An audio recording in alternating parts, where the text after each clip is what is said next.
The story begins with calm skies and an ordinary flight. But within minutes, peace turns to chaos. The captain is unconscious, the plane is falling, and 200 people are trapped in terror. As the crew screams for help, one unexpected voice rises from the back. A girl, just 19, steps forward. Everyone laughs at her, until she says 5 words that freeze the entire cabin. "I can fly this plane." The black girl who saved Flight 714. The passengers of Flight 714 had no idea their lives were about to hang by a thread.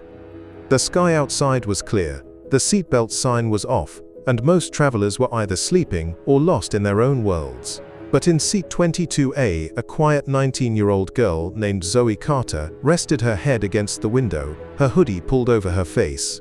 To everyone else, she looked like an ordinary college student, tired, harmless, invisible. Then, a scream shattered the calm. "Captain down! He's not breathing!" The intercom crackled, and chaos erupted inside the cabin. Passengers gasped, flight attendants ran toward the cockpit, and panic spread like wildfire. One attendant held a radio to her ear, her voice trembling as she cried, "Mayday! Mayday! This is Flight 714 from Denver. Our captain is unconscious." The sound of panic filled the air. Mothers clutched their children, people shouted in confusion, and coffee spilled across trembling hands. Then the co-pilot's voice came through the speakers, breaking and desperate. "We've lost hydraulic control. I can't hold altitude.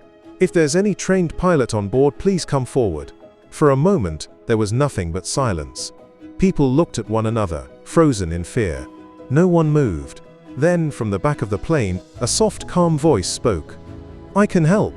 Heads turned instantly. It was Zoe, the quiet girl in the gray hoodie. A middle-aged businessman in a sharp suit laughed bitterly. "You! Don't be ridiculous, kid. Sit down before you make things worse." But Zoe didn't flinch. Her eyes were calm, far too calm for someone her age. "I have flight experience," she said quietly. The businessman, named Mitchell Vance, a tech millionaire, stood up and towered over her. "You've flown before. What, in a video game simulator?" But Zoe didn't respond to the insult. She simply stepped past him, her steps firm and steady, and walked toward the cockpit.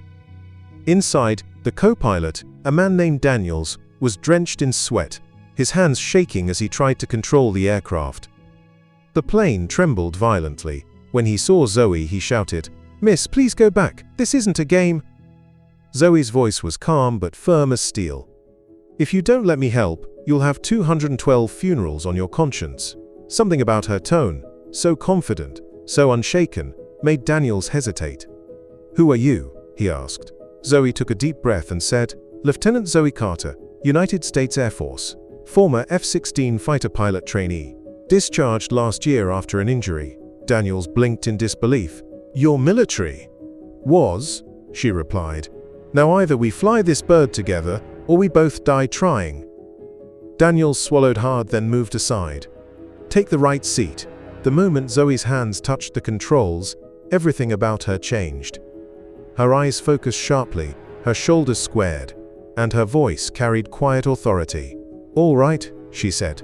"Tell me what we've got." Daniels spoke quickly, his voice shaking. "Primary hydraulics are gone, backups barely holding. We're losing altitude, and I can't trim the nose up." Zoe nodded. "Okay, switch to manual. Balance with thrust." She adjusted the throttles carefully, and for the first time in minutes, the aircraft steadied. Back in the cabin, Vance was pacing nervously, muttering, "We're all going to die. That child is flying the plane." But then, the intercom came on again, not with fear, but with calm authority. "This is Lieutenant Carter speaking. We are stabilizing. Please remain calm and seated." The passengers went silent. Even Vance stopped talking. Down on the ground, in the control tower of Peterson Air Force Base, radar operators stared in disbelief as the emergency signal from Flight 714 came through. "Flight 714, identify yourself," the controller demanded. Zoe's voice came through clearly and firmly. "This is Lieutenant Zoe Carter, temporary control of civilian aircraft Flight 714, requesting emergency vector to Colorado Springs. We've lost hydraulics and need immediate clearance." The controller froze. "Did you say Lieutenant Carter?" There was a pause, then a familiar voice came through the radio. Deep, proud and steady. "Good to hear you again, Lieutenant. Let's bring her home." In the cockpit, alarms suddenly blared again. Daniels cursed. "We're losing engine 2. Zoe's face tightened, but her voice stayed calm. "Feather it. Divert power to the right engine. Keep the pitch steady." Outside, lightning flashed across the clouds, and turbulence shook the plane so hard that trays and luggage fell. People screamed, "Is she really doing this?" Someone whispered. "She's flying the plane." Another replied in awe. Minutes felt like hours. Then, finally, the runway appeared ahead through the rain. But the descent was steep. Too steep. Daniels shouted, "We're coming in too fast." Zoe's hands gripped the controls. "I know," she said. "Hold on tight." She cut the power, pulling the nose up with every ounce of strength. The controls resisted her like solid rock, but she didn't give up. Her muscles strained, her arms shook, and the plane roared as it fought gravity. The ground came closer, 5,000 feet, 3,000, 1,000, and then came the deafening screech of the landing gear hitting the runway. The plane jolted violently, luggage crashed down, and then silence. Flight 714 had landed. It wasn't pretty, but it was safe. Applause erupted inside the cabin, followed by cheers and sobs of relief. Daniels sat back in shock, staring at the young woman beside him. "You just saved 200 people," he whispered. Zoe exhaled deeply. "No," she said quietly, "we did." When the doors opened, rescue teams rushed inside. Passengers stepped off one by one, some crying, others still shaking. Many stopped to thank Zoe, but she didn't look for praise. She just smiled faintly and said, "It's what we're trained for." As she walked past Vance, the businessman who had mocked her earlier, he couldn't even meet her eyes. His voice trembled as he said, I was wrong about you." Zoe looked at him, her expression calm. "You weren't wrong," she said softly. "You just didn't look close enough." Then she walked out into the rain, her hoodie still pulled up, as reporters and cameras swarmed around the plane. Somewhere in the control tower, a colonel watched the footage and whispered to himself, "Welcome back, Lieutenant." Within hours, the story spread across the world.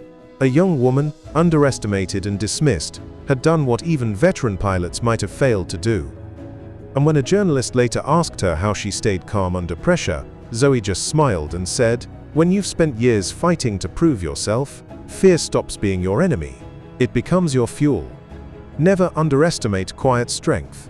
Heroes don't always wear uniforms. Sometimes, they wear hoodies and carry courage in silence. If you watch the video. Special thanks, and make sure like and subscribe our channel for more stories.